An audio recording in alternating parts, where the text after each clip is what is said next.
Hello everyone, today we are going to discuss one more numerical of railway engineering. This numerical is related with Kant deficiency. So हम पहले थोड़ी सी theory देख लेते हैं Kant deficiency से related. What is Kant और super elevation?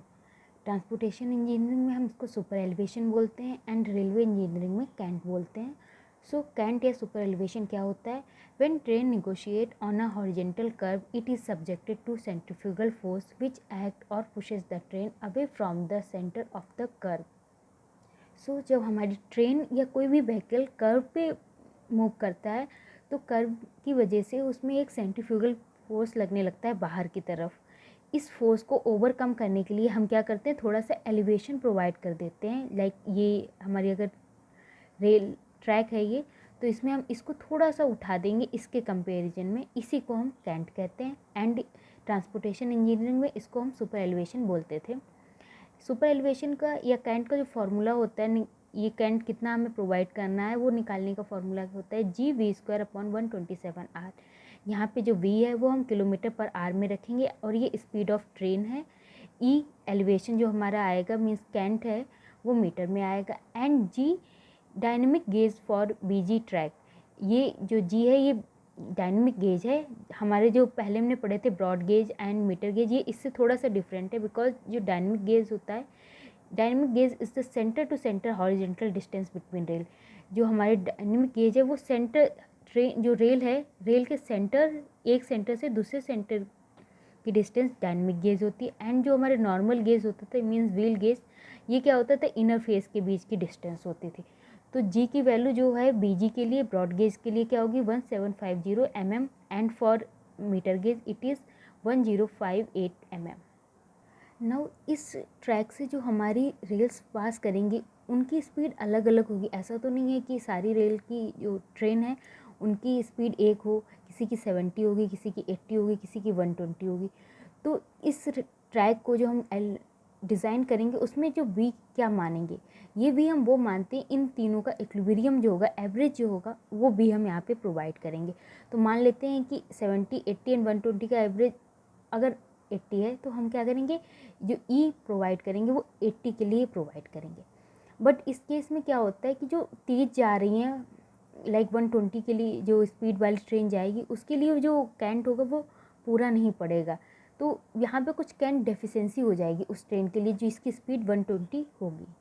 सो इसी को हम कैंट डेफिशिएंसी बोलते हैं. Cant deficiency is the difference between the equilibrium cant necessary for the maximum permissible speed on the curve and the actual cant provided on the basis of average speed of train. जो actual हम provide करते हैं वो average speed of the train पे करते हैं and जो हमारी हाईएस्ट स्पीड की ट्रेन होगी उसके लिए जो एलिवेशन में मीन्स कैंट ज़रूरत है, उन दोनों का जो डिफरेंस होगा उसको हम कैंट एफिशिएंसी बोलते हैं. Cant efficiency equal to e theoretical, जो थ्योरेटिकल 120 या जो हाईएस्ट स्पीड वाली ट्रेन के लिए चाहिए माइनस ई एक्चुअल जो हमने प्रोवाइड किया है. Now there is some limits of cant efficiency. Cant efficiency की कुछ लिमिट्स दे रखी हैं. लाइक ये यहाँ पे गॉज हमने रखे हैं, broad gauge, metre gauge and narrow gauge. ठीक है. एंड स्पीड ये वाली जो वैल्यूज़ हैं ये तब हैं जब हमारी स्पीड 100 किलोमीटर पर आवर से कम होगी एंड ये तब है जब 100 किलोमीटर पर आवर से ज़्यादा होगी. नाउ क्या है कि ये चेंज की गई, पहले ओल्ड वैल्यूज़ ये थी, नाउ न्यू वैल्यूज़ आई तो हमने दोनों ही यहाँ पे लिख रखे हैं. हम यूज़ न्यू वाली करेंगे बट हमें ओल्ड भी पता होनी चाहिए. जो ओल्ड वैल्यूज़ थी ब्रॉड गेज के लिए, लिमिट जो कैंट एफिशिएंसी की थी कि मैक्सिमम कैंट एफिशिएंसी हम कितनी प्रोवाइड कर सकते हैं, that is 7.6 centimetre for broad gauge, for metre gauge 5.1, for narrow gauge 3.8. But new जो हुई हैं वो क्या हुई है, ब्रॉड गेज के लिए हमने 7.5 कर दिया है, मीटर गेज के लिए 5.0 and for narrow gauge it is 4.0. जो 100 किलोमीटर पर आवर से स्पीड जिसकी ज़्यादा है उनके लिए 10 सेंटीमीटर हम कैंट एफिशिएंसी प्रोवाइड करते हैं.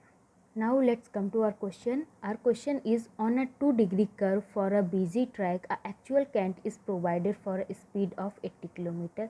हमारा जो कर्व है उसकी डिग्री 2 डिग्री है एंड जो एक्चुअल कैंट हमने प्रोवाइड किया है वो 80 किलोमीटर पर आवर की स्पीड के लिए किया है. What is cant deficiency? यहाँ पे हमसे पूछा गया कि क्या कैंट डेफिशिएंसी होगी for a train with speed 120 kilometre per our.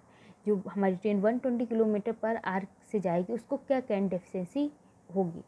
If it exceed permissible limit find the safe speed. Now अगर हम परमिसिबल स्पीड यानी मैक्सिमम जो हमारा कैंट है वो प्रोवाइड कर दें तो हमारी सेफ स्पीड उसके लिए क्या होगी। सो पहले हम देख लेते हैं कि कैंट एफिशिएंसी क्या होगी 120 किलोमीटर पर आवर वाली ट्रेन के लिए। तो सब हमें डिग्री दे रखी है, इससे हम रेडियस निकाल लेंगे। हमें पता है डिग्री एंड रेडियस के बीच रिलेशन होता है D = 1750/r। यहाँ से r की वैल्यू निकाल लेंगे जो हमें मिलेगी 875 मीटर। नाउ इक्विलिब्रियम स्पीड जो हमें दे रखी है वो 80 किलोमीटर के लिए दे रखी है। तो एक्चुअल कैंट जो हमने प्रोवाइड किया है वो हम निकाल लेंगे। एक्चुअल कैंट E एक्चुअल निकाल रहे हैं हम Gv²/127r। G की वैल्यू हमने देखी है 1.75 होती है क्योंकि ब्रॉड गेज है। And B 80 kilometre per hour हमें दे रखी है 127 and r। We get actual cant = 10.078 centimetre. Now theoretical cant required for speed 120 kilometre. अब वो थ्योरेटिकल निकाल लेते हैं जो हमें 120 किलोमीटर के लिए चाहिए होगा। ये थ्योरेटिकल क्या हो जाएगा, यहाँ पे हम बस स्पीड को 120 रख देंगे। We get 22.68 centimetre. Now we know cant efficiency क्या होता है, theoretical minus actual. Theoretical 22.68 and actual 10.08, we get 12.6 centimetre. Now हमें पता है 100 किलोमीटर पर आवर से जब ज़्यादा स्पीड होती है तो जो मैक्सिमम हम कैंट एफिशिएंसी प्रोवाइड कर सकते हैं that is 10 centimetre. So maximum cant efficiency allowed for speed of 120 kilometre per hour is 10 centimetre, but हमारी यहाँ पे 12.6 सेंटीमीटर आ रही। तो जब अब हम सेकेंड क्वेश्चन सॉल्व करेंगे परमिसिबल लिमिट निकालने के लिए, उस समय हम 12.6 ना रख के 10 रखेंगे जो कि हम मैक्सिमम प्रोवाइड करते हैं। So the train has to run for maximum theoretical speed. अब हमें जो थ्योरेटिकल स्पीड निकालनी है उसके लिए थ्योरेटिकल हमारा एलिवेशन कितना होगा 10 जो ये हम प्रोवाइड करेंगे एंड 10.08 जो हमारी इनिशियल हमारा एलिवेशन था फॉर 80 किलोमीटर पर आवर के लिए।